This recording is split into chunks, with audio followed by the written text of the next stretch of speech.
महेंद्र माफ करा, तुम्हाला थोडं थांबवते. आपल्यासोबत राजकीय विश्लेषक प्रवीण पुरो हे जोडले गेले आहेत. त्यांच्याशी आपण या संदर्भात चर्चा करूयात. प्रवीण पुरोजी, जय महाराष्ट्र मध्ये आपलं स्वागत. काय वाटतंय तुम्हाला, युतीची अधिकृत घोषणा ही उद्या होणार आहे आणि संजय राऊतांनी तशी माहिती दिली आहे, तुमची प्रतिक्रिया? गेल्या काही दिवसापासून ही युती होणार होणार होणार म्हणून जी प्रलंबित होती ती अखेर दोन्ही ठाकरे बंधूंची बैठक झाली आणि सीट वाटपाच्या संदर्भात असलेला जो काही एक लूपहोल्स होतं ते निघालंय आणि आता त्यांच्यामध्ये एकत्रित निवडणूक लढवण्याचं ठाकरे बंधूंनी ठरवलेलं आहे आणि त्याची अधिकृत घोषणा उद्या 12 वाजता असेल आणि त्या दरम्यान ते कदाचित पत्रकार परिषद घेऊनही कशा पद्धतीने लढणार या संदर्भात ते वाच्यता करतील.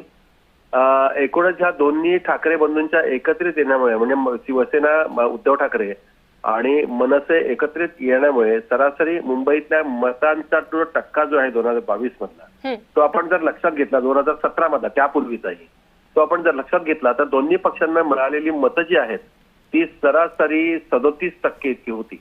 म्हणजे मग त्याच्यानंतर शिवसेनेमध्ये पडलेली फूट ही फूट पडल्यानंतर ही जी परिस्थिती आजची जी आहे ती लक्षात घेता दोघांनी एकत्र येणं किती गरजेचं होतं त्या दोन्ही भावांना कळलं, दोन्ही पक्षांना कळलं.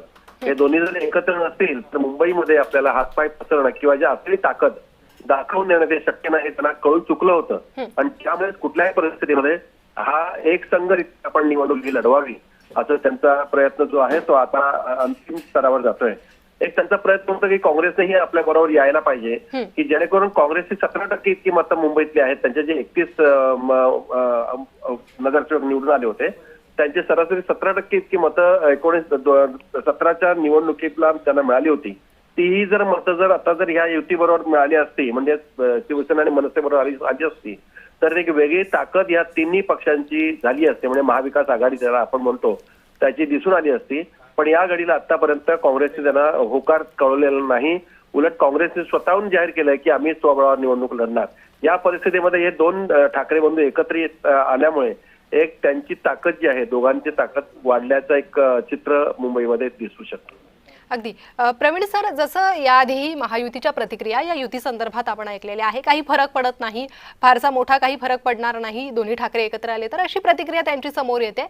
त्यामुळे किती मोठा इफेक्टिव्ह हा फॅक्ट ठरू शकतो ठाकरे बंधूंचा आणि हा मुद्दा किंवा हा निर्णय ठाकरे बंधूंचा गेम चेंजर ठरेल का, तितका परिणामकारक असेल का? नाही, राजकारणामध्ये एक गोष्ट अशी असते समोरचे किती एकत्रित झाले तर त्यांचे विरोधक जे असतात तर त्यांनी आमच्यावर काही फरक पडत नाही असं त्यांना सांगायचंच असतं. त्यांची ताकद वाढते असं जर कोण म्हणालं तर मग यांची ताकद कमी होते का? एक लोकांमध्ये एक त्याचा संभ्रम निर्माण होतो. टीका करत असतात की एकत्र आले आणि किती त्यांनी बैठका घेतल्या, किती मिटिंग घेतल्या, किती जाहीर सभा घेतल्या आणि किती मोठा प्रचार केला तरी आम्ही त्यांना सरस करू अशी एक सांगण्याची राजकारणामध्ये पद्धत असते. आणि हे तर सत्ताधारी भारतीय जनता पक्ष असेल किंवा एकनाथ शिंदेची शिवसेना असेल किंवा अजित पवारांचं राष्ट्रवादी काँग्रेस असेल त्यांनाही सत्तेच्या निमित्तानं मुंबई आपल्या ताब्यात असली पाहिजे असं त्यांचा पण आहे आणि कुठल्याही परिस्थितीमध्ये त्याच्यासाठी ते प्रयत्न करतील. पण या दोन्ही भावांच्या एकत्रित येण्यामुळे एक गेम चेंजर मुंबईतलं झालंय हे लक्षात घेतलं पाहिजे.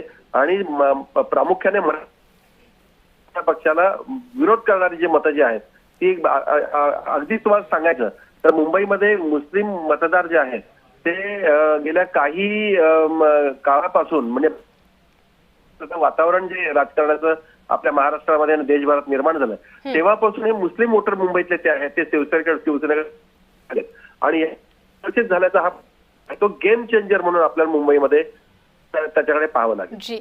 जी प्रवीण सर, खूप धन्यवाद तुम्ही दिलेल्या सविस्तर माहितीसाठी, या विश्लेषणासाठी.